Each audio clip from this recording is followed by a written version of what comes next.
Tu es courageux. Comment tu vas? Ouais, je vais bien. Ça va, rassurer.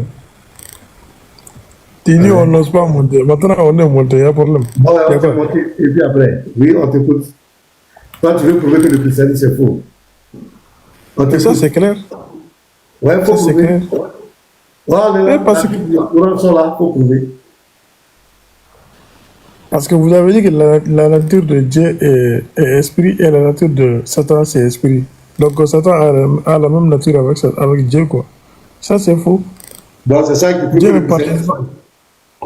Oui, Dieu ne partage pas sa, Dieu ne partage pas sa nature. C'est écrit où? Quoi? Donne-moi le Dieu est verset où unique Dieu ne partage pas sa nature. parce qu'il est unique.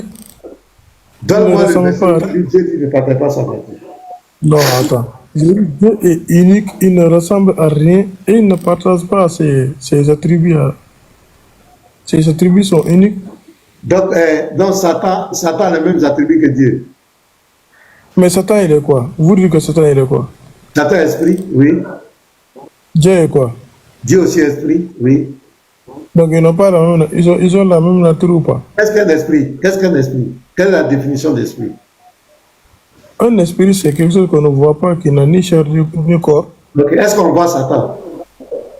On ne voit pas Satan? Est-ce qu'on voit Dieu? Non, on ne voit pas. Ok, donc les deux sont invisibles, non? Ils sont invisibles. Donc les deux sont esprits. Mais c'est vous qui dites ça, vous dites Ah non, la non, nature non, réponds à la question. Tu as donné la définition d'esprit. Oui, oui, oui, par rapport L'esprit, à, c'est selon, quelqu'un qui n'a ni chair ni os qu'on ne voit pas, c'est pas ça? oui, oui, selon la définition que, Ok, oui. merci. Maintenant, Satan, est-ce qu'on voit Satan? On ne voit pas, Est-ce qu'on voit Dieu? on ne voit pas. Donc, Satan est esprit, non? Oui, Est-ce que selon Dieu est vous. esprit? Selon vous, oui. Ok, donc c'est fini. Donc, on n'a rien dit. Maintenant, toi, ton Dieu, il est de quelle nature? Donc ils ont la même nature. Est-ce que tu es d'accord? D'abord, on a déjà réglé. Pour toi, ton Dieu, il est de quelle nature? Non, non, non, tu n'as pas répondu. Est-ce que Satan et Dieu, ils ont la même nature? Ils ne sont pas de la même nature. Ils sont de la même manière. L'autre est invisible, on ne le voit pas. On ne voit pas l'autre aussi. Maintenant, dans le côté invisible, là, ils n'ont pas les mêmes caractéristiques, ils n'ont pas les mêmes attributs. Mais la nature de dit qu'on ne les voit pas, on n'a pas de corps, on ne les voit pas. Ils partagent ça à tous, même avec les anges. On ne voit pas Dieu, on ne voit pas Satan, on ne voit pas des anges parce qu'ils n'ont pas de corps. Donc ils partagent cette même position-là. Maintenant, quand tu rentres maintenant dans le monde spirituel, là-bas, Dieu n'est pas comme Satan. C'est pourquoi Dieu, on l'appelle le Saint-Esprit. Même l'homme est un esprit, c'est ça. L'homme même a une Non, partie de il faut me, j'ai pas Dieu vient, j'ai laisse-moi dit. parler, attends, je vais t'instruire. Calme-toi. Voilà. Pourquoi on dit Saint-Esprit? Le Saint-Esprit, c'est Dieu. Et quand on dit Saint-Esprit, on le sanctifie.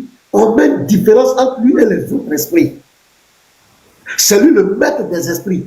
C'est lui l'esprit incréé qui a créé les autres esprits. Donc, ils ne sont pas la même chose. Mais dans la position où on ne les voit pas, où ils sont invisibles, ils ont la même caractéristique. Mais maintenant, c'est comme on prend les lettres. On dit les mots. Voilà, les mots ont la même nature. Mais dans chaque mot, il y a d'autres. Tu vas voir qu'il y a une différence. Le A est différent du B. Le B est différent du E. Ils sont différents. Dans les mêmes mots là, quand tu prends l'alphabet, il y a les consonnes, il y a les voyelles. Mais ils sont tous des mots, mais il y a une différence. Donc, si je comprends bien. Les animaux. Les animaux sont des animaux, mais parmi les animaux, il y a d'autres qui vivent dans l'eau, il y a d'autres qui sont aquatiques, il y a d'autres qui sont terrestres, il y a d'autres qui volent. Voilà. Mais il y a une différence. Si je comprends bien, si je comprends bien, ils ont la même nature, mais ils n'ont pas les mêmes qualités. Ils n'ont pas la même qualité, ils n'ont pas les mêmes attributs, ils n'ont pas les mêmes rôles, ils n'ont pas les mêmes fonctions. Non, attends. La nature de Satan, c'est esprit, non?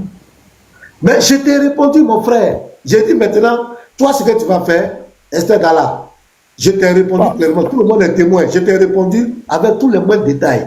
Maintenant, toi, ton Non, Dieu. je veux comprendre, pasteur. Oui, non, tu as compris. Il ne faut pas me fatiguer. Tu ne vas pas répéter les mêmes questions. On t'a expliqué, tu ne veux pas comprendre, tant mieux. Maintenant, toi, ton Dieu est de quelle nature? Réponds. Je n'ai pas compris. C'est ça que je suis en train de demander. Tu as compris. Tu as compris. Maintenant, si tu n'as pas compris, quand je vais te poser, réponds-moi aussi. Ton Dieu est de quelle nature? Non, personne ne connaît Dieu. Hein? Personne ne connaît la nature de Dieu. De quel Dieu? Il faut parler bien. Le Dieu, moi, ce que je considère comme Dieu, c'est Allah. Donc, on ne connaît pas la nature d'Allah. On ne sait pas qui est Allah. Personne ne connaît la nature de Dieu. Oh, musulman. Donc, lui, il adore un Dieu, il ne connaît pas sa nature, il ne sait pas qui il est, où il est. C'est-à-dire, il adore le vent. C'est-à-dire, il ne connaît pas. Attends, parce que toi qui prétends pour être. Ah, moi, je ne comprends pas. Toi qui prétends pour être la nature de Dieu, là.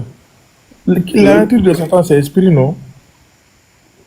Oui, Satan esprit, ce n'est pas Satan seulement. Regarde, l'homme même là, l'homme est un esprit. L'homme est un esprit créé. Satan est un esprit créé. Les uns sont des esprits créés.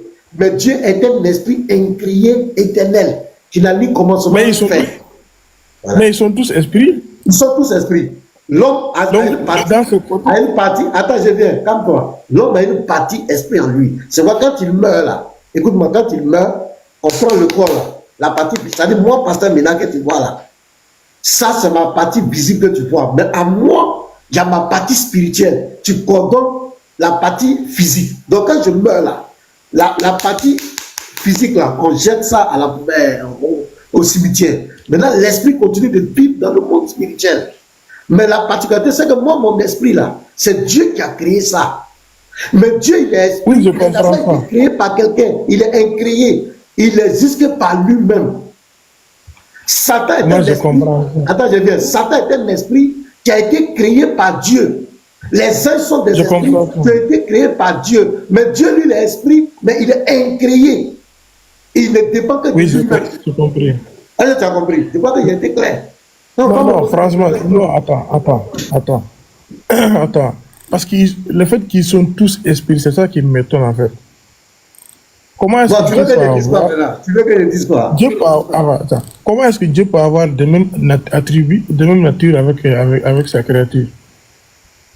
J'ai dit, quand je parle de esprit, je parle de la posture où on ne peut pas. Est-ce qu'on voit Satan? Est-ce que Satan est matériel? Non, on ne le voit pas. Est-ce que Dieu est matériel? Non, on ne le voit pas. Il partage cette qualité-là, cet attribut-là, il ne partage pas. Donc cet attribut, il partage avec sa créature. Non, est-ce qu'il partage ça ou bien il ne partage pas? Oui, alors, oui, où est le problème? Maintenant, on te dit, dans le monde spirituel où ils sont là-bas, là, où on ne les voit pas là, il y a un qui a été créé par l'autre. Il y a un qui a été créé par l'autre. Il y a un qu'on ne le voit pas, mais lui, il n'existe que par lui-même. Lui n'a pas été créé. Mais il y a un autre qu'on ne voit pas aussi. Lui, il a été créé par quelqu'un. C'est tellement simple. Non, c'est que Dieu ne partage pas. Ça ne tient pas, mon frère. Attends, pasteur. Dieu ne partage pas sa nature avec une créature. Bon, je ne sais pas. Quel est toi ton problème? Explique-moi. Non, mon problème, Dieu ne partage pas ses attributs. Ses attributs sont uniques. Ok. Voilà. Dieu, on va parler des attributs de Dieu. Dieu est saint, non? Est-ce que Dieu est saint? Quoi? Est-ce que Dieu est saint? Non, ça, c'est pas un attribut, ça, c'est... La sainteté, c'est pas un attribut? Dieu est saint, oui, il est saint. Est-ce que Satan est saint? Quoi? Est-ce que Satan est saint? Non. Est-ce qu'ils sont même chose? Non, Satan n'est pas saint. Ok. Est-ce qu'ils sont même chose? Les mêmes choses comment? Non, ils ne sont pas les mêmes choses. Merci beaucoup. Dieu est lumière, non? Dieu est lumière. Je connais. Nous, on ne connaît pas. Personne ne connaît la nature de Dieu. Je ne peux pas dire que... Mais on ne parle pas du même Dieu. Toi, tu es venu poser des questions sur les chrétiens. Non, tu n'es pas venu poser des questions sur le Coran. Non, tu parles des chrétiens. Tu as parlé de notre Dieu, mais tu parles de Allah. Parce qu'on n'a pas le même Dieu. Vous avez dit que... Non, ce que je connais, vous avez dit que Dieu est esprit. Donc, mais le Dieu dont nous on parle là, ce n'est pas ton Dieu. Quand on dit notre Dieu est esprit là, ce n'est pas ton Allah. Ton Allah, lui, il est son alliance. Je ne sais pas ce qu'il est. Il faut m'écouter. Il ne faut pas qu'on va se mélanger les pédales pour rien. Le Dieu dont nous on parle là, ce n'est pas votre Dieu. Votre Dieu là, vous ne savez pas ce qu'il est. Il n'a pas de nature, vous ne savez pas ce qu'il est. Nous, notre Dieu là, nous on sait ce qu'il est. Il est esprit. Mais il est le maître des esprits. C'est lui qui a créé les autres esprits. Est-ce que c'est clair? Donc, nous, quand on parle de Dieu là, on ne parle pas de ton Dieu, serviteur d'Allah. Donc, il ne faut pas mélanger. Il ne faut pas mélanger. Nous, notre Dieu, il est lumière. La Bible dit il est lumière. Il est d'une lumière inaccessible. La Bible dit Satan est ténèbres. Est-ce qu'ils sont même choses? Non, ça c'est Est-ce que la lumière symbolique. et les ténèbres sont même choses? Non, ils ne sont pas les mêmes choses. Ok. Notre Dieu est le Dieu de vérité. Il dit la vérité. Satan ne dit pas la vérité. Satan est le père du mensonge. Est-ce qu'ils sont même choses? Non, dans ce cas, ils ne sont pas la même chose. Mais le cas Non, c'est fini. le cas d'esprit là, oui, là-bas, ils Mais partagent. je parle d'esprit parce que les deux là, on ne les voit pas. Quand tu ne le vois pas, tu ne vois pas Dieu, tu ne vois pas Satan. Donc, dans un esprit, c'est celui qui n'a ni corps ni chair, qu'on ne voit pas. Ça là, il partage ça, même avec les anges. Donc, mais est-ce que ça, mais est-ce que ça là, c'est une nature? Oui, un esprit, c'est une nature. Esprit, c'est une nature. Ah non, esprit, c'est nature. Donc, ça, dans cette nature-là, il partage la même nature avec Satan. Il n'y a pas, prends ça comme tu veux. Il faut prendre ça comme tu veux. Il Il ne faut pas prendre ça, c'est comme c'est une oui, nature. j'ai dit, prends ça comme tu veux. Comme je t'explique, tu ne veux pas comprendre, prends. Si c'est ça qui peut te consoler, il faut prendre ça. Voilà. Ils ont la même nature d'esprit. C'est Dieu qui a créé Satan. Je vais bien expliquer. Satan est esprit, Dieu est esprit, mais Dieu, c'est l'esprit incréé qui a créé l'esprit Satan. Est-ce que tu as compris ça? Oui, oui. Alors, donc on va avancer. S'il y a d'autres arguments, il faut donner. Non, attends, l'autre là. Est-ce que Dieu reçoit la révélation? Dieu peut recevoir la révélation quand il prend la forme humaine, il vient sur la terre, comme Jésus-Christ, qui a joué le rôle de prophète. Mais c'est pas cette forme. La révélation, ce qui veut dire, celui qui prend la révélation, est-ce que c'est ce qui veut dire qu'il n'est pas omniscient? Non, ce que tu dois comprendre, notre Dieu là, il est en même temps le prophète, il est en même temps le Dieu. Tu as dit non? C'est lui qui donne les révélations et c'est en même temps lui qui accomplit ces révélations. Mais celui qui reçoit la révélation, est-ce qu'il est omniscient? Oui, bien sûr, il est omniscient, mais il est dans un rôle qu'il est en train de jouer. Jésus, c'est un homme, c'est pas un homme qui est devenu Dieu. Jésus-Christ, c'est Dieu qui s'est manifesté dans sa création, qui a pris la forme physique. Donc quand il vient sur la terre, il joue le rôle de prophète. Mais il est en même temps, pendant qu'il est sur la terre, en même temps qu'il joue le rôle de prophète, il est en même temps le Dieu qui est dans l'éternité. C'est pourquoi il est Dieu. Ah, donc il joue deux rôles en même temps. Il est quoi? Il joue deux rôles en même temps. Isodore, ça veut dire quoi?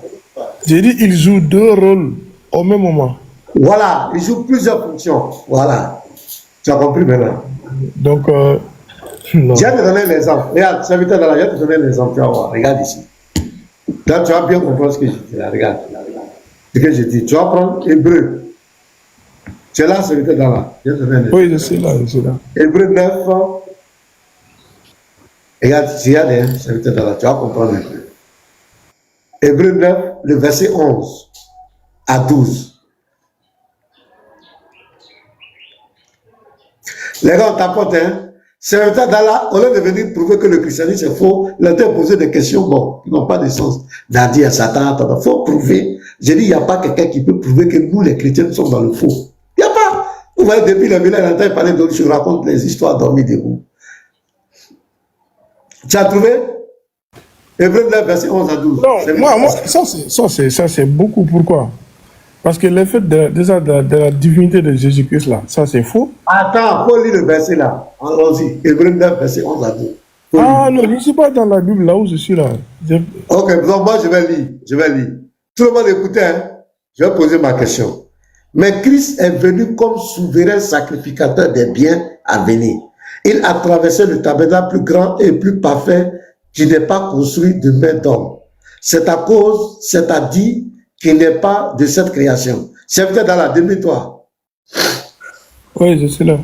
Le verset 11 ici, là. Mais Christ est comme le souverain sacrificateur des biens à venir. Il a traversé le tabernacle plus grand et plus parfait. Qui est le souverain sacrificateur dans ce verset? Dans ce verset, c'est Christ. Ok, merci. Maintenant, au verset 12. Et il est entré une fois pour toutes dans le lieu très saint, non avec le sang des boucs et des veaux, mais avec son propre sang. ayant obtenu une rédemption éternelle. Au verset 12 là, qui est le sacrifice? Qui rend derrière son propre sang? Selon le verset, c'est Christ. Donc, au verset 12, il est le sacrificateur. On est d'accord? Oui, selon le verset, oui. Oui, au verset 12, c'est lui qui est le sacrifice. Est-ce qu'on est d'accord? Oui, selon le verset, oui. Maintenant, explique-moi comment il peut être sacrificateur et en même temps être le sacrifice. Est-ce que tu peux m'expliquer ça? Bon, si il est le sacrificateur, il est le sacrifice bon. C'est-à-dire, lui, on l'a sacrifié et c'est lui qui s'est sacrifié lui-même. Ça veut dire quoi? Est-ce que tu peux expliquer ça? Non, c'est ça que j'ai compris, c'est lui-même qui s'est sacrifié. Maintenant, comment quelqu'un peut être lui-même son sacrificateur et en même temps être lui-même son sacrifice? Comment tu peux expliquer ça? Oui, ça dépend, ça existe dans la langue française. Je me suis sacrifié pour avoir ça. C'est sacrifié, c'est-à-dire. Non, ici, c'est différent. Hein? Ici, il est lui-même le souverain sacrificateur. Le souverain sacrificateur, c'est lui qui a accompli le sacrifice. C'est lui qui va faire le sacrifice. C'est lui qui tue le sacrifice. C'est lui qui offre le sacrifice à Dieu.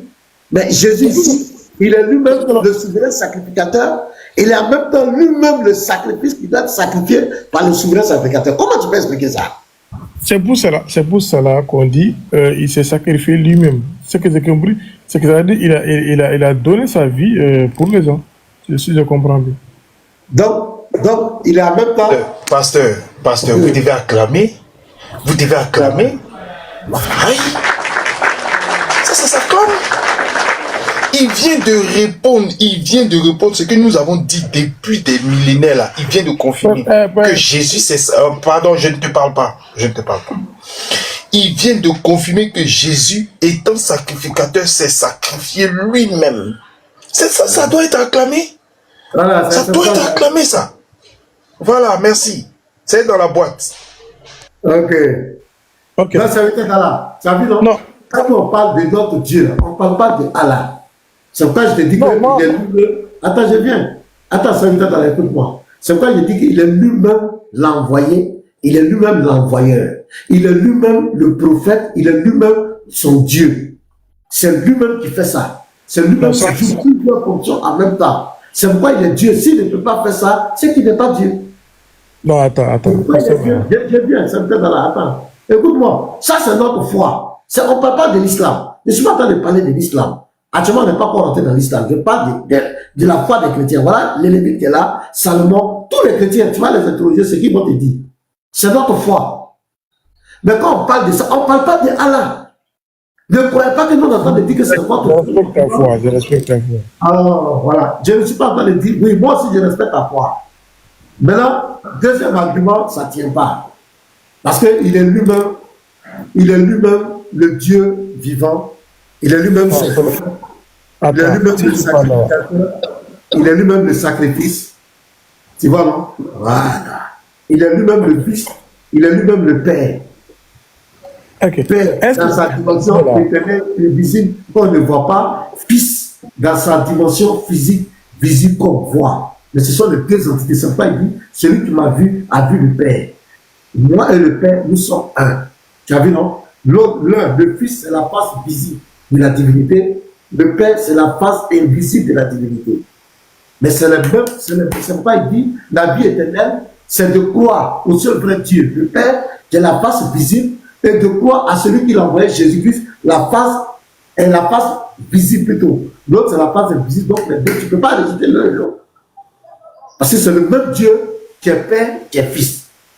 Mais l'un côté, la face visible, et l'autre côté, la face invisible. C'est pourquoi on dit le Fils, il est l'image du Dieu invisible. On dit le Fils dans Hébreux 1, verset 1 à 3, il est l'empreinte de sa personne, le reflet de sa gloire. C'est-à-dire le Dieu qu'on ne voit pas, c'est son visible qui est Jésus-Christ. C'est ça là. C'est pourquoi nous, les chrétiens, nous sommes fiers. Nous ne sommes pas bêtes pour adorer l'homme pendant l'enfer. Nous savons qui est Jésus-Christ. Qui est devenu Jésus-Christ. Nous savons, on connaît le processus et on peut t'expliquer depuis l'Ancien Testament les prophéties et comment ça s'accomplit, comment il est devenu visible et rentré dans sa création. Mais on ne parle pas du Dieu de l'islam, du Dieu du Coran. Attends, tu connais Jésus-Christ. Est-ce que tu le connais plus que sa mère, plus que Marie? Comment ça? Bon, est-ce que Marie l'a considéré comme Dieu? Donc, la question que tu poses là, je vais t'expliquer. Jésus a dit, dans Matthieu 11, le verset 27, je vais lire ça. Je vais lire, tu vas voir. Ben, c'est des questions que les gens posent. Je vais expliquer ça bien. Regarde ce que Jésus dit. Déjà, avant que tu ne lises, les gens pensent que connaître Jésus, c'est-à-dire que être parent de Jésus est un critère pour connaître Jésus. Mais vous tombez des nues ou bien, je ne sais pas. Tu peux être jumeau de Jésus et puis ne pas connaître Jésus. Toi-même qui es homme là, ton propre jumeau peut ne pas te connaître. Donc ça ne veut pas dire que parce que c'est sa maman, donc elle connaît Jésus impérativement mieux que tout le monde. Aïe. Jésus n'a-t-il pas dit à Marie, sa mère, il dit, voici ton fils là-bas. Voici ton fils là-bas. Quand sa mère pleurait sur lui, là, il lui a dit, arrête de pleurer sur moi. Va pleurer sur tes enfants là-bas. Donc ça veut dire qu'elle-même, elle ne connaît pas Jésus. Elle n'a pas connaissance de Jésus de façon profonde. C'est pas parce que c'est sa maman, ça lui donne le droit d'office de connaître Jésus entièrement. Mais vous tombez d'où même? Attends, je vais lire le verset. Matthieu 11, c'est Jésus lui-même qui parle. Matthieu 11, le verset 27. Écoutez, chers filles. Il dit, toutes choses m'ont été données par mon Père. Et personne ne connaît le Fils. Personne ne connaît le Fils. Si ce n'est le Père. Et personne non plus ne connaît le Père si ce n'est le Fils et celui à qui le Fils veut le révéler. Quand tu prends la forme humaine qui vient dans sa création, si ce n'est pas révélé à toi que c'est lui qui est Dieu qui est là, tu ne peux pas savoir. Donc c'est pourquoi Marie, quand Jésus... Même si tu es sa maman, si tu n'as pas révélé, tu ne peux pas connaître. Tu ne peux pas connaître. Même si tu dors avec lui, tu manges avec lui. Tu ne peux pas connaître. Tu ne peux pas le connaître. Tu as compris? Si toi, c'est pas nous, notre grâce, attends, écoute-moi. Notre grâce, aujourd'hui, pourquoi on le connaît? Parce qu'il s'est révélé à nous. Il nous a touchés par la conversion, par la transformation. Il nous a touchés. Maintenant, au moment où il était sur la terre, les écrits bibliques n'étaient pas là pour que Marie consulte. Non. Les écrits, mais nous, aujourd'hui, nous avons la grâce d'avoir le témoignage des apôtres, parce qu'il s'est révélé à eux. Ils ont écrit en son nom. C'est pourquoi ils vont présenter Jésus, ils vont nous révéler, parce qu'il s'est révélé à eux. C'est leur témoignage qui nous donne la force de confirmer que Jésus était Dieu. Mais Marie là, tant que Jésus ne s'était pas révélé à elle, elle ne pouvait jamais savoir que c'est Dieu qui est là. Je crois que c'est clair. Tant qu'il ne s'est pas révélé à toi, tu ne peux jamais savoir que c'est Dieu qui est là. Tu ne peux pas. Donc Marie n'a pas connu son Dieu. Donc, puisqu'il a pris la forme humaine, elle ne peut pas connaître tant qu'il ne se révélait pas à elle. Même les apôtres, au début, ils ne connaissaient pas. Ils ne savaient pas. Parce que c'est un homme qui est devant eux. C'est comme comment on appelle, dans chez nous au village, dans notre région ici en Côte d'Ivoire, il y a des régions à l'ouest là, les gens portent des masques. Ils portent le père, ton papa là, avec qui tu as dormi, tu as mangé, il peut se mettre danser dans la place publique. Mais tant que le père t'a pas dit que c'est moi qui étais dans le masque là, tu ne peux jamais savoir. Mais c'était ton papa avec qui tu as dormi, mais il porte un masque. Et il s'habille, et puis il vient danser, il danse devant tout le monde. Mais personne ne sait qui est dans le masque. Tant qu'il ne s'est pas révélé, tant qu'il n'a pas dit, mon fils, celui que tu as vu danser dans le masque, c'était mort. Tu ne peux pas connaître, mais tu étais avec lui à la maison. Donc Jésus aussi, c'est la même chose. Tant qu'il ne s'est pas révélé à toi, le verset est clair. Tant qu'il ne s'est pas révélé à toi, parce que c'est un homme qui est devant toi. C'est quoi tu vas voir dans Matthieu 26, à partir du verset 70 au verset 66, il a eu un discours avec le souverain sacrificateur. Attends, je vais lire, tu vas voir. Regarde. Regarde ici, un exemple, tu vas voir quelque chose. Matthieu 26, verset 69 et suite, 59 et suite. Les principaux sacrificateurs et tout le Sanhédrin cherchaient quelques faux témoignages contre Jésus, suffisants pour le faire mourir. Mais ils n'en trouvaient point. Quoique plusieurs faux témoins se fussent présentés, enfin il en vint d'eux qui dit, celui-ci a dit, je puis détruire le temple de Dieu et le rétablir en 3 jours. K.O. Maintenant regardez 62. Le souverain sacrificateur. C'est lui le garant de la loi. C'est lui l'autorité établie. Regarde son discours maintenant avec Jésus. Verset 62. Le souverain sacrificateur s'éleva et lui dit, ne réponds-tu rien? Qu'est-ce que ces hommes déposent contre toi? Jésus garda le silence. Et le souverain sacrificateur prenant la parole lui dit, je t'abjure. Il dit aujourd'hui là, c'est aujourd'hui, je t'abjure, par le Dieu vivant, de nous dire si tu es le Christ, le Fils de Dieu. Or, chez les Juifs, Fils de Dieu, quand tu prends déjà Jean 5, verset 17 à 18, Fils de Dieu, ça veut dire que c'est Dieu qui s'est manifesté, il est égal à Dieu. C'est, comment on l'appelle, la face visible de Dieu. Fils de Dieu est Dieu pour les Juifs. C'est pourquoi il nous pose la question. Le Christ chez les Juifs, dans Jean 12, le verset 34, doit demeurer éternellement. Donc, il est divin. C'est pas n'importe qui le Messie. Donc, il nous pose la question. Regarde la réponse de Jésus. Jésus va dire, c'est un jeune homme de 33 ans qui est devant le Messie. Écoute ce qu'il va dire. Il dit, Jésus lui répondit, tu l'as dit. Donc, ce que tu as dit là, je suis le Christ, je suis Fils de Dieu. Maintenant, regarde ce qu'il va continuer. Je vous le déclare, vous verrez désormais le Fils de l'homme assis à la droite de la puissance de Dieu. Donc, il dit au souverain sacrificateur, vous verrez chez les Juifs, la droite de Dieu, c'est l'essence de la divinité. C'est la droite de Dieu qui a tout créé. C'est la droite de Dieu qui délivre, c'est la droite de Dieu qui sauve. Donc quand Jésus dit ici que lui sera assis à la droite de la puissance de Dieu, la droite là, il est en train de dire c'est lui l'essence de la divinité. Celui qui manifeste l'action de la divinité dans la création. Écoutez, et venant sur les nuées du ciel, Jésus dit venant sur les nuées du ciel. Or, dans la Bible, celui qui vient sur les nuées, il n'y a pas un prophète qui ne peut pas venir sur les nuées. Un homme ne peut pas venir sur les nuées. Celui qui vient sur les nuées, c'est Hachem, c'est l'Éternel, c'est lui seul. Jésus dit ici que lui vient sur les nuées. Hein? Donc quand il a dit ça, il venait de faire des révélations. Il venait de révéler au souverain sacrificateur qui il est en vérité. Regarde maintenant le verset 65. Alors le souverain sacrificateur déchira ses vêtements, disant, il a blasphémé. C'est un là. Pourquoi il dit que Jésus a blasphémé? Pourquoi?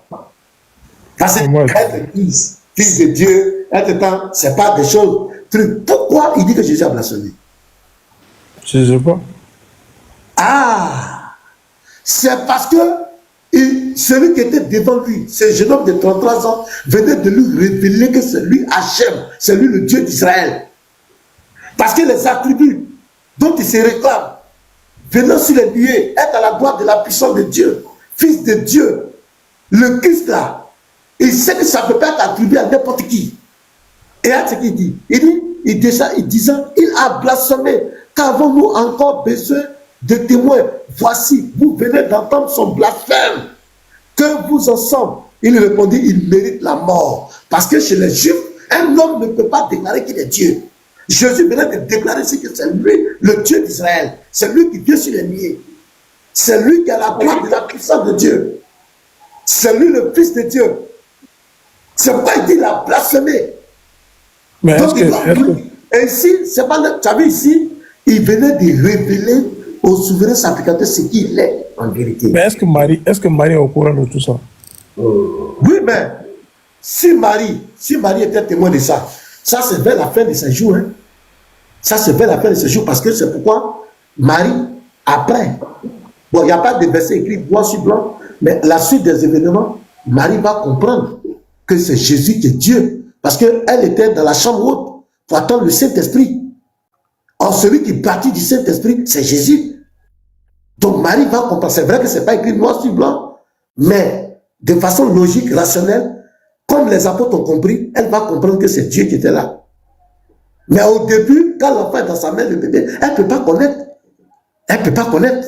Il faut dire la vérité. Elle ne peut pas savoir. Si Jésus ne s'est pas révélé à elle, elle ne peut pas. Elle ne peut pas. C'est aussi simple que ça. Homme de Dieu, je vais lire un passage. Vas-y, frère. Voilà, parce que c'était dans la... Le Lévite soit béni, c'était dans la soit béni. Tu as vu, je vais lire dans Luc chapitre 1, le verset 43, 44, 45, tu vois. D'abord, je vais commencer au verset 40, tu vas voir. Parce que... Adèle, tu as un peu le micro, hein? Bah ouais, vous m'entendez maintenant? Voilà, c'est bon, voilà, faut t'approcher. Voilà, donc je vais lire Luc chapitre 1, le verset, je vais commencer 40 jusqu'à 45, 46. Il faut écouter. On dit, Marie, elle entra dans la maison de Zacharie et salua Élisabeth. Dès que Élisabeth entendit la salutation de Marie, son enfant tressaillit dans son sein et elle fut remplie du Saint-Esprit. Elle s'écria d'une voix forte, « Tu es bénie entre les femmes et le fruit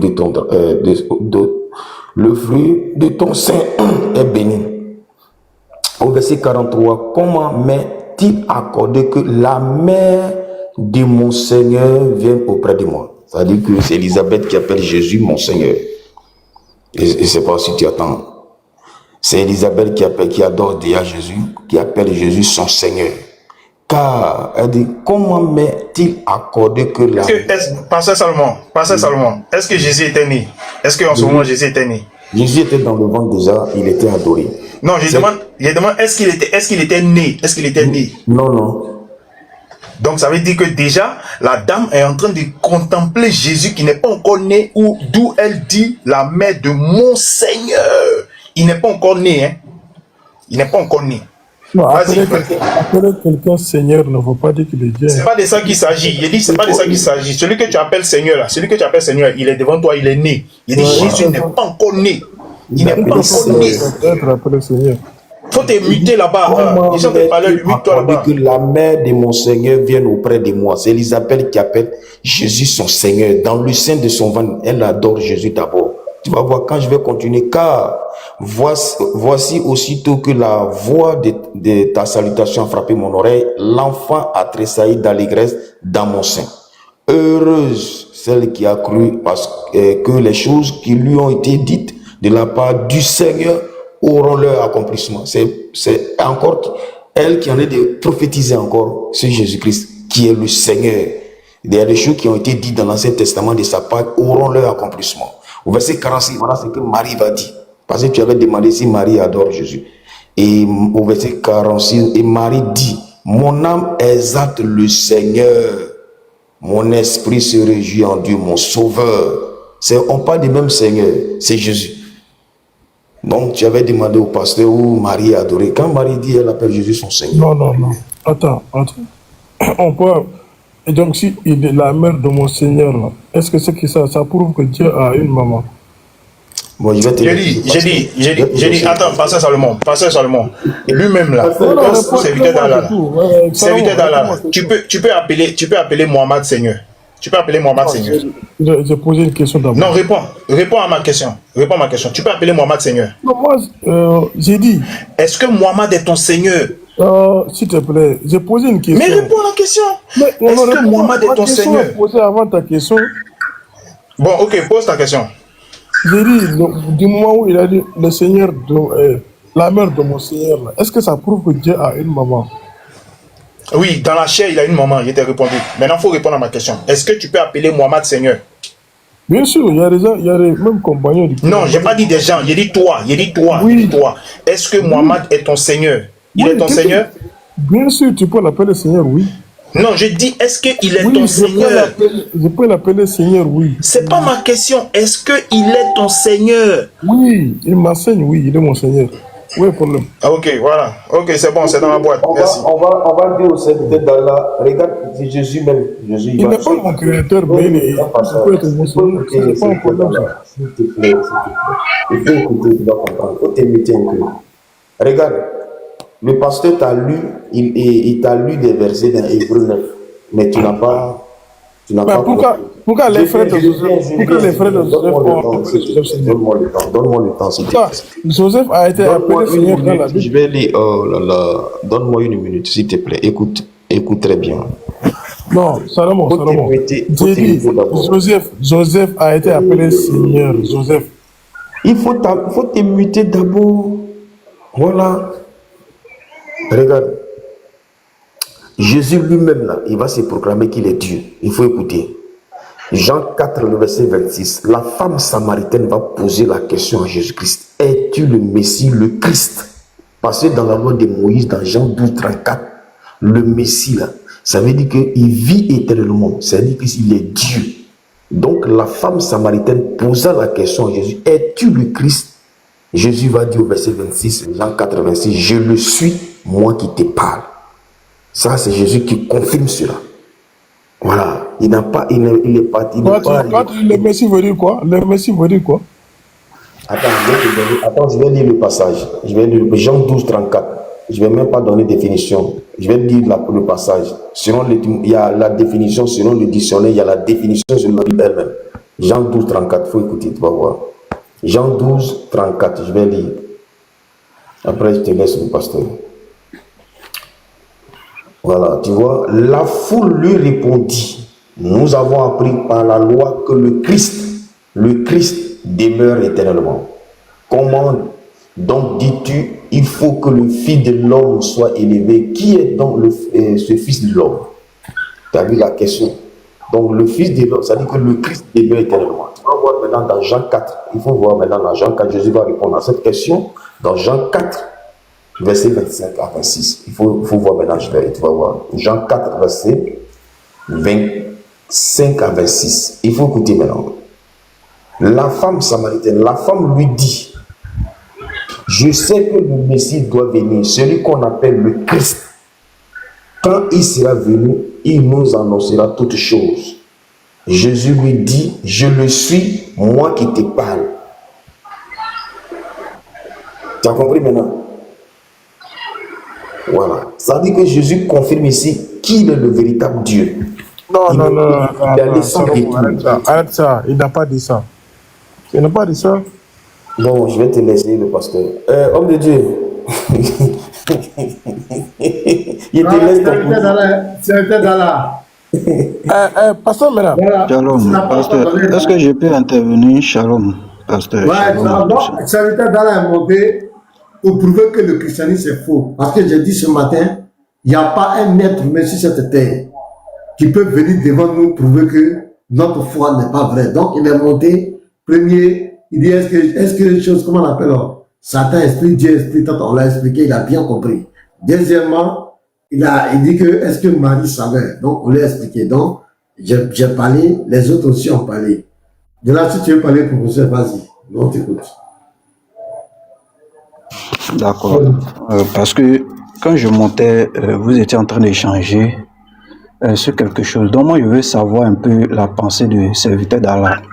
Serviteur d'Allah, selon toi, est-ce que la Bible dit que Jésus est Dieu ou pas? Est-ce que la Bible dit explicitement que c'est lui qui a créé toutes choses? Non. La Bible n'a pas écrit, non, c'est pour que Jésus a créé. Ça, c'est pas écrit. D'accord, donc je vais te donner un verset. Je vais te donner un verset, puis tu me donnes le nom. Oui, j'ai compris. Je vais te donner un verset, et puis tu vas me donner le nom de la personne. Hein? C'est bon, non? Il faut montrer que Jésus a créé. La Bible a dit Jésus est non, j'ai dit, je te donne un verset, et puis tu me donnes le nom de la personne, simplement. On ne va pas s'attarder dessus, parce que moi, je ne peux pas lire quelque chose qui est clair. Toi, serviteur d'Allah, tu vas venir me faire croire autre chose. Pour moi, tu n'es pas un prophète. Tu vois, non? Voilà, ceux qui sont prophètes, qui sont serviteurs de Dieu, ils ont parlé déjà. Moi, je ne peux pas lire, et puis toi, tu vas venir me dire autre chose. Moi, je n'ai pas un verset. Donc, je vais te donner... Non. De faire Attends, je te donne le verset. Voilà, je te donne le verset, et puis tu me donnes le nom de la personne, simplement, quoi. Je prends Jean 1 à partir du verset. Mais pourquoi tu prends ou tu ne prends pas? Si tu ne veux pas prendre, moi, il passe à autre chose. Là où on a dit Jésus-Christ a créé. Ok, donc je lis le verset et puis tu me dis c'est qui.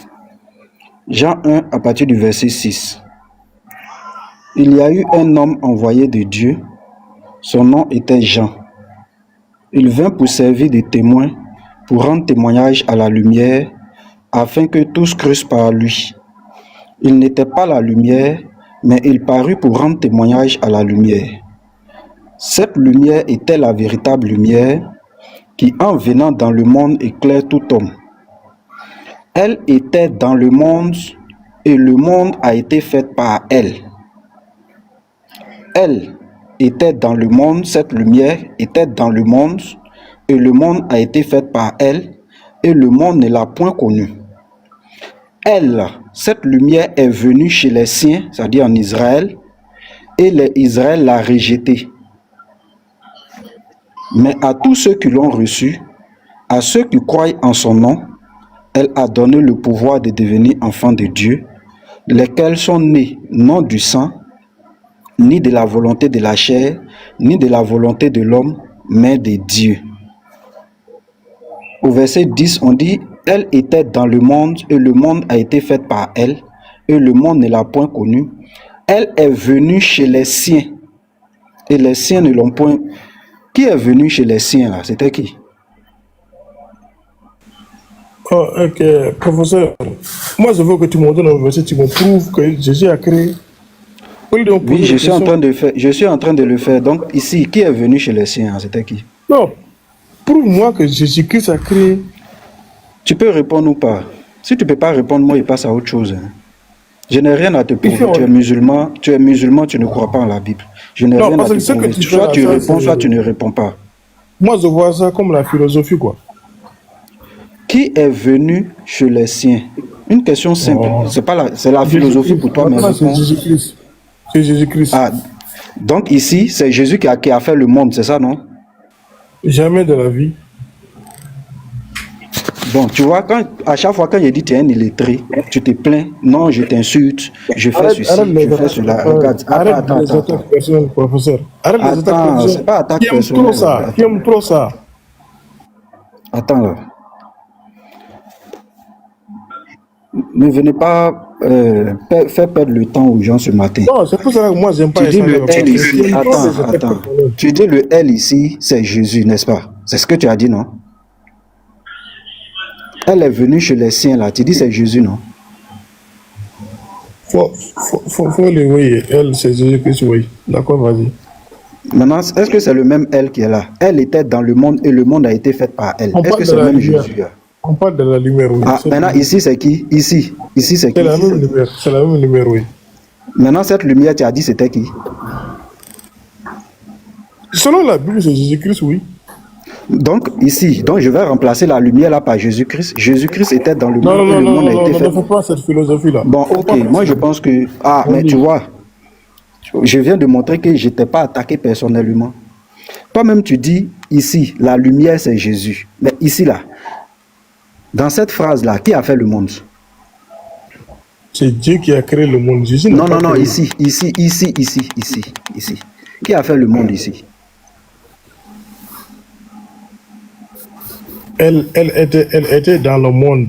Et le monde a été fait par elle. Oui, c'est qui? Qui a fait le monde ici? Non, c'est Dieu qui... Si tu me demandes, moi je dis c'est Dieu. Dans la phrase, il n'est pas écrit Dieu. Qui a fait le monde ici? Non, ça ne veut pas dire que c'est la lumière qui a créé Dieu. C'est pas ce que je suis en train de dire. Ici. On dit elle était dans le monde et le monde a été fait par elle. Dans cette phrase-là, le monde a été fait par elle. Ici, là, qui a fait le monde? C'est Dieu qui a créé le monde, professeur. Bon, moi, je pense que, pasteur, on va évoluer. Je vais donner un deuxième verset. Moi, je ne fais pas pourquoi. Toi, tu es un incrédule. Oui, pasteur. Laisse-moi parler aussi. Je suis parti du verset 6. Professeur. Faut pas m'appeler. Tu veux pas être honnête, ne m'appelle pas. Mais donne-moi la parole. Tu n'es pas honnête, faut pas m'appeler. Mais pourquoi tu me laisses pas parler aussi? Je finis et puis tu prends la parole. Merci. Personne n'a le droit de poser Colossiens 1, verset 15. Non, il ne faut pas me poser de questions. Tu ne veux pas répondre à mes questions, ne me pose pas. Voilà, c'est pas normal. Et toi, tu veux l'image. Attends, je finis. Si tu ne parles pas, c'est bon. Je ne te réponds pas, c'est bon. Je finis, tu prends la parole. Je finis, tu prends la parole. Je ne te pose pas de questions. Je vais t'utiliser pour enseigner mes frères. Il est l'image du Dieu invisible, le premier-né de toute la création, car en lui ont été créées toutes les choses qui sont dans les cieux et sur la terre, les visibles et les invisibles, trône, dignité, domination, autorité, tout a été créé par lui. Celui qui est l'image ici, là, tout a été créé par lui et pour lui. C'est lui qui a créé toute domination. Donc s'il y a un Dieu qui se dit être celui-là qui domine, c'est Jésus qui l'a créé. C'est le Fils, l'image là qu'il a créé. S'il y a quelqu'un qui dit je suis Dieu dans les cieux quelque part, c'est l'image ici. C'est lui qui l'a créé. Attendez. Voilà, c'est celui-là. L'image du Dieu invisible, c'est lui qui a créé. Domination, autorité, tout a été créé par lui et pour lui. Moi, mon livre dit bien, Jésus est le créateur et il y a un seul créateur dans la Bible. Je respecte mon livre, je dis Amen. Maintenant, toi, je ne sais pas ce que tu veux venir changer du livre. Donc, moi, j'ai fini. Tu peux parler, mais ne me pose pas de questions. Tu as refusé de répondre à mes questions, ne me pose pas de questions. Vas-y, tu veux parler, parle. Faut pas fuir mes questions. Pourquoi tu veux fuir mes questions? La Bible dit que Jésus est une créature. Jésus, il est le premier de la création. Donc, il est créature. Comment est-ce qu'il pourrait être encore créateur encore? Ça, c'est vraiment... Donc, vous voulez dire que la Bible se contredit, quoi? Comment une créature peut créer le monde? C'est impossible, professeur. C'est impossible. Pasteur Ménard. Ouais. Mais tu parles Est-ce que Dieu abandonne ses fidèles? Dieu fait quoi? Est-ce que Dieu abandonne ses fidèles? Là, Dieu n'abandonne pas son fidèle. Si je ne me trompe pas, il y a même dans un verset dans la Bible qui dit que Dieu n'abandonne pas ses fidèles. Dieu n'abandonne pas son fidèle. Bon, quand Jésus était sur le croix en disant que mon Dieu, pourquoi m'as-tu abandonné? Il a été abandonné, non? Non, ce que tu ne comprends pas, je vais t'expliquer. Voilà. D'abord, c'est une prophétie qui devait être accomplie. Quand tu lis le psaume 22, le verset 2, c'est une prophétie qui devait être accomplie. Maintenant, Jésus est venu jouer le rôle de le bouc Azazel, c'est-à-dire qu'il doit prendre le péché de l'humanité. Quand tu lis Lévitique 16, le bouc là, on mettait le péché de l'humanité sur lui, et sur les enfants d'Israël, le péché sur lui. Après, on l'abandonnait dans le désert. Donc, le Christ, ayant pris le péché de l'humanité, devait vivre cette expérience. Il devait à un moment être abandonné, vivre cette expérience du bouc Azazel. Mais quand tu lis encore dans Ésaïe 53, le verset 5, il a été abandonné. Il devait vivre cette expérience. Mais ce n'est pas comme s'il a été abandonné comme toi, non. Parce que c'est pour la mission qu'il est venu. C'est pour ça qu'il était venu. Mais il devait vivre cette expérience. Attends, je vais voir le verset là. On va voir. Lévitique 16, hein. Je vais lire ça pour voir. Lévitique 16, à partir du verset 21. Voilà, on prend le verset 20. Regarde. Lorsqu'il aura achevé de faire l'expiation pour le sanctuaire, pour la tente d'assignation et pour l'autel, il fera approcher le bouc vivant. Aaron posa ses deux mains sur la tête du bouc vivant et il confessera sur lui toutes les iniquités des enfants d'Israël et toutes les transgressions par lesquelles ils ont péché. Il les mettra sur la tête du bouc, puis il le chassera dans le désert à l'aide d'un homme qui aura cette charge. Le bouc emportera sur lui toutes leurs iniquités dans une terre désolée. Il sera chassé dans le désert. Donc tu as vu, le rôle que le bouc a joué ici, là, c'est le même rôle que Jésus est venu jouer. Et il devait être abandonné un temps soit peu. Parce qu'il a pris l'iniquité de toute l'humanité sur lui. Est-ce que tu comprends? Maintenant, quand il dit Apocalypse, comment on appelle le psaume 22 aussi, il devait vivre cette prophétie. Il devait vivre cela, mon Dieu, pourquoi m'as-tu abandonné? Il devait vivre ça à la croix. Quand il est Isaïe 53 aussi, on dit qu'il a été abandonné des hommes, il a été abandonné par tout. Il devait vivre cette réalité parce qu'il a pris le péché de l'humanité sur lui. Mais la Bible te dit qu'il n'a pas été abandonné, il n'a pas été laissé, parce qu'il va ressusciter. S'il était abandonné, il n'allait pas ressusciter. S'il était abandonné, il allait rester là-bas, il n'allait pas accomplir ce qu'il est venu faire. Donc c'est toi qui ne comprends pas, sinon il n'a pas été abandonné, mais c'est une réalité spirituelle qu'il devait accomplir, puisqu'il a pris le péché de l'humanité sur lui. L'agneau de Dieu qui ôte le péché du monde, il a pris tous nos péchés. Donc il devait vivre ce que le bouc a vécu. ne veut plus ça. Non, mais attends, si tu comprends, il est abandonné quand même. Bon, si tu me prends ça comme cela, tu si je t'ai expliqué. Parce qu'il a dit, mon Dieu, pourquoi m'as-tu abandonné? Oui. Donc, ce qui veut dire, il a été abandonné, mais il demande pourquoi. Non, j'ai dit, le programme de la mort et de la résurrection de Jésus, ça a été planifié avant la fondation du monde. Ce sont des prophéties qu'il est venu accomplir. Il faut comprendre ça clairement. Ce sont des prophéties qu'il est venu accomplir. Des actes qui étaient déjà prédestinés. Pasteur. Il n'a jamais été. Oui. Pasteur. Dieu abandonne. Point. Oui, sa question c'est quoi? Dieu abandonne. Ouais, il y a quoi? Il a été abandonné. Oui, Jésus a dit oui. Oui, on a compris. Sa question c'est quoi? Non, j'ai dit, est-ce qu'il a été abandonné? Moi, c'est mon sujet. Oui, il a été abandonné, oui. Donc Dieu a abandonné Jésus-Christ, quoi. Oui, on t'a répondu, il te répond dans quelle langue? Non, ok, moi c'était ça ma question. Alors, Dieu a abandonné Jésus, c'est fini? Non, moi c'était ça ma question. Parce que moi, ok. C'est important. Maintenant, il va te poser une question aussi dans ton courant. Vas-y. Est-ce que Allah ment? Allah, il ne ment pas. Ok, on va vérifier. Mettez-moi en grand. On va vérifier ça tout de suite.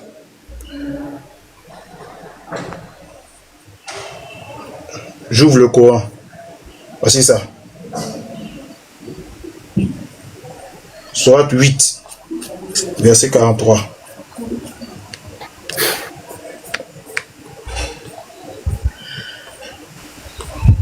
Si vous n'aimez pas votre Coran, on va vous montrer ça. Je fais capture. Je vais aller agrandir ça. Ok. Devant tout le monde. En songe, Allah te les avait montrés peu nombreux. Car s'il te les avait montrés nombreux, vous auriez certainement fléchi et vous vous seriez certainement... Oh merde. Vous vous seriez certainement disputé à propos de l'affaire. Mais Allah vous en a préservé. Il connaît le contenu des cœurs. Je pose ma question. Serviteur d'Allah, devant près de 282 personnes. Non, je pose ma question. Mute-toi. Je n'ai pas encore posé ma question. Mute-toi. Je n'ai pas encore posé ma question. Mute-toi. Mais il faut commencer en haut, tu lis. Mute-toi. Oh, je te fais descendre. Mute-toi. C'est quoi? Je n'ai pas encore posé ma question. Mute-toi. Tu vas me faire crier pour rien. Oh. Je pose ma question. Quand tu vas répondre, tu prends le contexte et puis tu réponds. En songe, Allah te les avait montrés peu nombreux. Je pose la question. Le nombre que Allah a présenté peu nombreux, est-ce que c'est le véritable nombre qui était sur le terrain quand les gens sont allés le voir? Parce que le texte dit, car s'il te les avait montrés nombreux. Donc il y a une nuance entre peu nombreux et nombreux.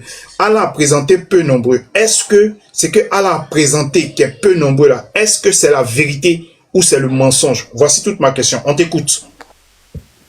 Allah dit toujours la vérité. S'il dit c'est peu nombreux, c'est ça.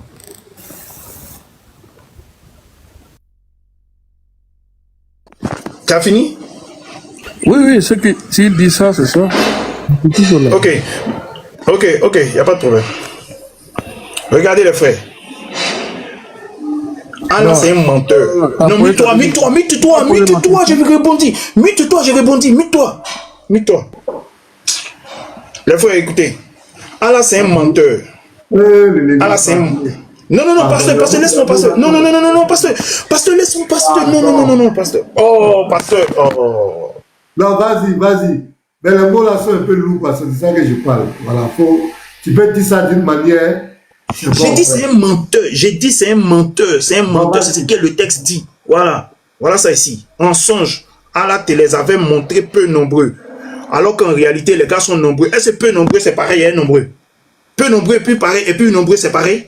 Il y a un mensonge, c'est clair ici.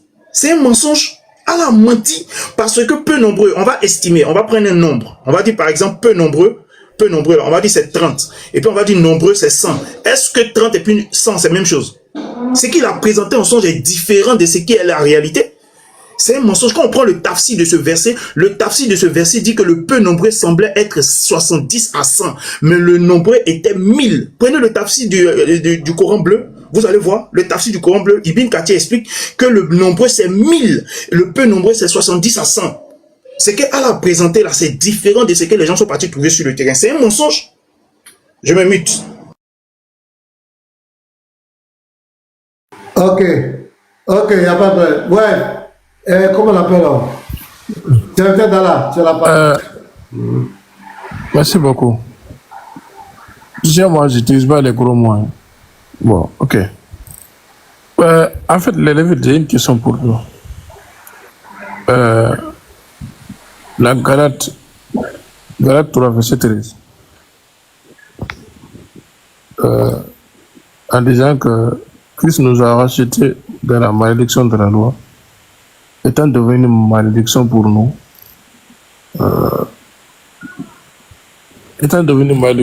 car il est écrit, maudit est quiconque est pendu au bois. Si je comprends bien, celui qui est devenu une malédiction pour vous, là, c'est qui? Jésus. C'est Jésus. Donc, si je comprends bien, Ça fait, si tu vas poser une deuxième, si tu poses encore une deuxième question, je ne te réponds pas. Si tu poses une deuxième question, je ne te réponds pas. Tu as déjà posé ta question, je t'ai répondu. Je répondis. Ok, répondis. Ah. Donc, si je comprends bien, Jésus, il est mort étant devenu une malédiction pour les chrétiens. C'est ça que j'ai compris. Donc, merci beaucoup. Ok, on va aller dans le même texte. On dit étant devenu une malédiction pour nous, car il est écrit quiconque est pendu au bois. Quiconque est pendu au bois est maudit. Serviteur d'Allah, répond à la question dans le même texte. Est-ce que Jésus est encore pendu au bois? C'est ma question.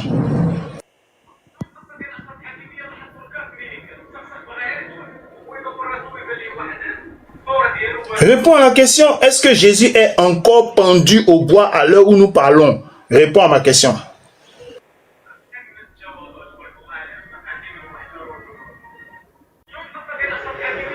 Pasteur, il refuse de répondre à la question. Non, j'ai pas entendu, j'ai bugué. Pose ta question. Ok, je repose la question. Christ nous a rachetés de la malédiction de la loi, étant devenu malédiction pour nous, car il est écrit maudit est quiconque est pendu au bois. Je pose la question, à l'heure actuelle où nous parlons, est-ce que Jésus est pendu au bois? Non, à l'heure actuelle, là, il n'est pas pendu au bois. Il n'est pas là. Ok, merci, mis-toi. Donc Jésus n'est pas maudit. C'est fini. C'est pas clos. Jésus n'est pas maudit parce que l'écriture est claire. On dit le verbe est composé au présent. On dit celui qui est. On n'a pas dit celui qui sera ou celui qui a été, mais celui qui est. Donc c'est au moment où il était sur le bois là. C'est au moment où il est maudit. Où il n'est plus sur le bois. Il n'y a aucune écriture qui dit que celui qui a été et qui n'est plus sur le bois est toujours maudit. Il n'y a pas écriture, mais on dit celui qui est. Donc Jésus n'est pas maudit. Le débat est fini. KO. Ok. Moi, je n'ai pas dit il est maudit. Moi, je ne parle pas de malédiction, non. Étant devenu une malédiction, non. Donc, à ce moment-là, moi, je ne parle pas aujourd'hui. Hein. À ce temps, nous sommes. Non. Le temps où il était sur le Coran, au moment où il était sur le Coran, là. Donc, si je comprends pas, il était malédiction. Ma question maintenant, est-ce que dans ce moment-là, il est mort étant malédiction? Pour vous, est-ce qu'il est mort étant malédiction pour vous? J'ai dit, serviteur d'Allah. Mais le français est clair, il est mort sur le poteau de la croix. Donc il est mort en tant que malédiction pour nous donner bénédiction. Le verset est clair. Maintenant quand il est ressuscité là, je te demande, est-ce qu'il est toujours malédiction? Tu ne peux pas répondre à ça. Sinon il était déjà répondu, c'est la même question que tu as posée, il t'a répondu. C'est du français qui est écrit. Mais comme vous êtes dans Bukhari 19-13, vous avez un souci. Je t'ai répondu à cette question. On va pas chercher à avancer. Avançons. Hein, pasteur, on ne va pas avancer. Voilà, serviteur d'Allah. Honnêtement, je vais te poser une question aussi. Attends, je répondis d'abord. Laisse-moi parler aussi. Tu as posé, tu as répondu. Hein? Non, je rebondis. Va répondre et puis je pose ma question. Vas-y. Parce que ça, c'est grave. Oui, c'est très grave. Donc, Christ est mort avec la malédiction, en devenant malédiction, quoi. C'est ça, c'est selon la réponse. Donc, quand il était mort, il n'était pas mort, il n'était pas pire. Donc, il est devenu une malédiction après de mort. Il est mort avec la malédiction.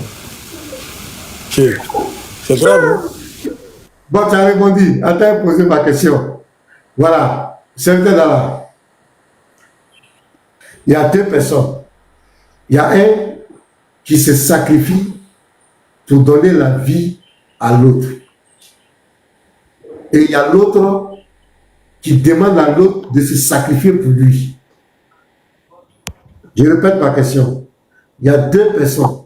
Il y a un qui accepte de se sacrifier pour l'autre. Mais il y a un autre qui dit, il demande à l'autre de se sacrifier pour lui. Entre les deux là, qui est bien, c'est moi. Lui qui se sacrifie pour l'autre ou lui qui demande qu'on se sacrifie pour lui. Lui, il demande pour qu'on se sacrifie pour lui. Entre les deux, qui est bien là? Ouais. Lui qui se sacrifie pour l'autre. À qui est mieux que l'autre? Sacrifie pour faire du bien à l'autre. Et puis il y a un autre là. Lui, il dit les gens n'ont qu'à se sacrifier pour lui faire du bien. Entre les deux là, Bon, qui est bien, personnellement, c'est que c'est celui qui se sacrifie pour les gens, c'est celui qui est bon. Ah! Donc, il veut le mettre en haut. Donc, le Dieu de la vie, il se sacrifie pour nous, mais le Dieu de l'islam demande aux musulmans de se sacrifier pour nous. Donc, voilà les Non, attends. Ok. Attends, je vais te parler. Sur Ok, la rebondis. on va lire ça. Le Lévite, est-ce que tu peux mettre ça pour nous? Pardon. Le Lévite est là. Ok. Là, sur la verset 11. Et puis, on va prendre Romains 5, le verset 6 à 8. On va voir les deux. Il a déjà dit, il dit c'est celui qui se sacrifie pour les autres, celui qui est bien. Ah, déjà vous connaissez la vérité, puis vous faites exprès, quoi. Voilà. Voilà le verset 111. Voilà, Lévite lit ça avec force. Certes, Allah a acheté des croyants, Il les a achetés. leur personne et leurs biens en échange du paradis. Ça, il y a trop, hein. Il y a trop. C'est un peu businessman. Donna. Allons-y. Ils combattent dans le sentier d'Allah. Et ils font quoi? Ils tuent. Ils combattent dans le sentier d'Allah. Ils ja Ouais. et se font ja. Wow. Je répète. Ils ja et se font ja. Je répète encore. Ils ja et se font ja. Oui. C'est fort. C'est une promesse authentique qu'il a prise sur lui-même dans la Torah, C'est faux. l'évangile C'est faux. et le Coran. On va jamais trouver dans la Torah et l'évangile où c'est écrit. Ça va jamais sortir. Voilà, lui, la dernière phrase. Voilà. Et qui est plus fidèle qu'Allah en son engagement? Il y a un point d'interrogation. Réjouissez-vous donc de l'échange que vous avez fait. Et c'est là le très grand succès. Le Lévite, on va décortiquer ce passage. Donc ici, il y a quoi? Il y a un Dieu qui promet le paradis. Et puis, il y a deux entités. Tu vas nous expliquer la part de chacun. Le croyant, lui, fait quoi? On lui donne tout. Tu as fermé la caméra. Tu lui donnes la part du croyant. Le croyant, lui, fait quoi? Et puis, Allah fait quoi dans ce verset? Est-ce que tu es là? Voilà. Dis-nous la part du croyant et la part de Allah. Allons-y, Lévite. Bon, moi je ne vois pas part de Allah, hein. Parce qu'on dit 7. Allah a acheté. Bon, peut-être qu'il a acheté, voilà sa part qui fait l'achat. Non, je vais dire. Parce qu'il dit quoi? Réjouissez-vous de l'échange. Donc, il y a eu un échange. Donc, chacun a donné quelque chose, c'est pas ça? Qu'est-ce que le croyant lui donne? Et puis, qu'est-ce qu'Allah lui donne dans ce verset? Voilà, c'est ok, le croyant lui donne ses biens. Oui, lui donne ses biens. On peut oublier sa personne. Lui-même, il donne sa personne, il donne ses biens, et puis Allah donne le paradis. Oui, et puis continue, ça fait bien. Après encore. Maintenant, le croyant, lui, combat et puis dans le combat, sentier d'Allah. Il doit faire quoi? Dans le combat, il ja et il s'est fait ja. Voilà, donc la part du croyant dans ce verset, c'est qu'il va vendre sa personne à Allah. C'est pourquoi on dit il ne doit pas se poser des questions. Lorsque Allah et son messager ont décidé, le croyant n'a pas de choix. Donc il vend son âme à Allah. Il doit vendre ses biens. Le Lévite, on est d'accord, non? Le croyant doit vendre ses biens. Exactement, exactement. Il doit combattre pour Allah. Il doit ja pour Allah et il doit se faire ja pour Allah. Ça, il doit se sacrifier pour Allah. Maintenant, après, Allah lui donne le paradis. Donc, voici les deux contrats. Donc, ici, c'est le croyant qui doit se sacrifier pour Allah. Est-ce qu'on est d'accord, les Lévites? Exactement. Ok, maintenant, prends le Romains 5, le verset 6 à 8.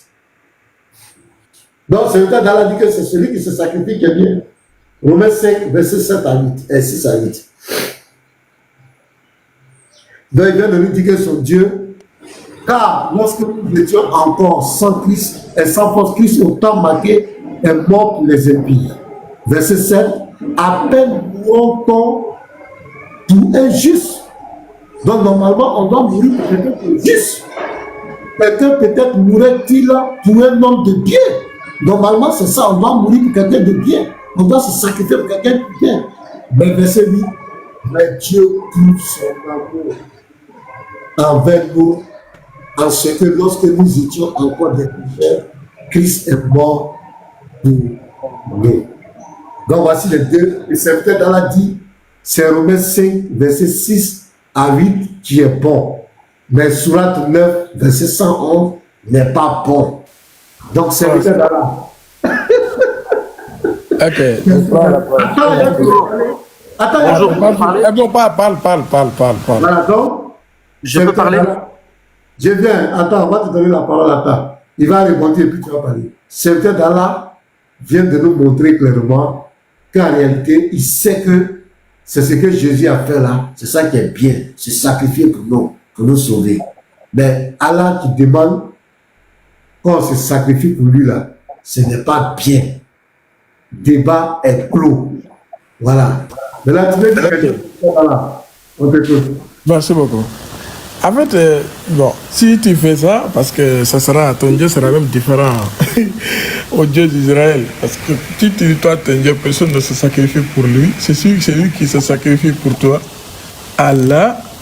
Donc, on n'est pas venu sur terre pour adorer Dieu. Donc, c'est pas la peine d'adorer Dieu. C'est de rester couché comme ça. Dieu t'a sauvé. C'est juste lui. Croire à lui, il te sauve, c'est tout. Bon, ça c'est trop facile. Ça... Donc, celui qui se sacrifie pour les autres, là, n'est plus bon. Non, ça, c'est toute la question que tu as posée. Attends. Attends, laisse-moi parler. Laisse-moi parler d'abord. Pour les humains, la question que tu m'as posée du côté de du côté humain. Pour Dieu, attends, Dieu est différent. Attends, il faut comprendre. Dieu n'est pas égal à quelqu'un. On ne comprend pas Dieu à quelqu'un. Mais du côté humain, laisse-moi parler, c'est Pasteur Ménard. Tu as déjà dit. Mais ne me coupe pas. Pasteur Ménard, moi je t'ai laissé parler. Mais ne me coupe pas. Mais tu veux changer de parole. D'accord, c'est bon. Mais laisse-moi parler. Tu as dit que celui qui se sacrifie. Pasteur Ménard, est-ce que moi je n'ai pas dit? Mais laisse-moi parler. Ouais, vas-y. Mais laisse-moi parler quand même. Voilà. Oui, vas-y. Il dit, moi je t'ai répondu du côté humain. Mais pour Dieu là, c'est différent. Dieu ne se sacrifie pas pour quelqu'un, jamais. Ça se fait jamais. C'est les gens qui se sacrifient pour Dieu. Jamais Dieu se sacrifie parce qu'il est le Dieu. Il est différent aux humains. Mais tu m'as posé la question entre l'exemple de deux hommes. Tu ne m'as pas posé pour Dieu, hein? Deux hommes. Donc ta question est différente pour Dieu. Donc voilà. Mais maintenant ma question que je vais te poser, Pasteur Ménard. Non, pour l'homme, si l'homme se sacrifie pour l'autre, c'est bien. Maintenant, nous, on te dit que Dieu se sacrifie pour nous. D'accord. Attends, il y a plus de parler. Tu as parlé, tu as écouté, non? Voilà. Nous, notre Dieu, là, le christianisme, là, le fondement du christianisme, là, c'est Isaïe 53, le verset 10. Dieu s'est sacrifié pour nous, il s'est livré pour nous, il est venu à notre secours. Parce qu'il sait que nous ne pouvons pas, par notre faute, faire le mal, faire le péché, il a posé un acte pour venir à notre aide. Toi, ton Dieu, comme tu l'as dit, c'est lui qui demande que nous fassions des sacrifices pour nous. Nous, notre Dieu, c'est pourquoi on dit que l'islam et le christianisme, c'est deux poids diamétralement opposés. C'est le musulman qui doit faire les sacrifices pour son Dieu. C'est lui qui doit dire pour son Dieu. Il doit se faire dire pour son Dieu. Il doit vendre son âme à son Dieu. Il doit vendre ses biens à son Dieu. Mais chez le christianisme, c'est le contraire. C'est Dieu qui vient à notre secours. C'est lui qui a même dans le judaïsme. Mets-toi, mets-toi. Voilà. Donc c'est clair. Donc faites votre choix, les frères. Un Dieu qui t'aime, qui vient à ton secours et qui vient, qui se fait un corps, qui le sacrifie pour que tu sois sauvé. Et un Dieu qui te demande de dire ton prochain. De dire ton prochain, de te dire. Pour avoir le paradis, je pense qu'il faut prendre ce Dieu-là, qui se fait un corps, qui se dit pour toi. C'est ça le christianisme. On appelle le résumé. Attends, j'ai fini de parler. Il y a le silence aussi qui veut parler. On va lui donner la parole. Donc, non, moi je pose. Attends, moi je pose une question. Une fois j'ai fini de parler, je suis là du live. Laisse-moi m'exprimer. D'accord. Ça te pique. Mais toi, alors. Donc, le Dieu de l'islam demande aux hommes de se dire et de dire pour lui, de se sacrifier pour lui, de vendre le bien pour lui, de se vendre pour lui, pour qu'il ait le paradis. Le Dieu de la Bible, c'est lui-même qui vient. Il ne te demande pas de vendre tes biens pour lui. Il ne te demande pas de dire ton semblable pour lui. C'est lui-même qui vient dire. Il vient se sacrifier pour toi. Il se substitue à toi. Voici le Dieu. Donc faites votre choix. Garizim, la montagne de la bénédiction.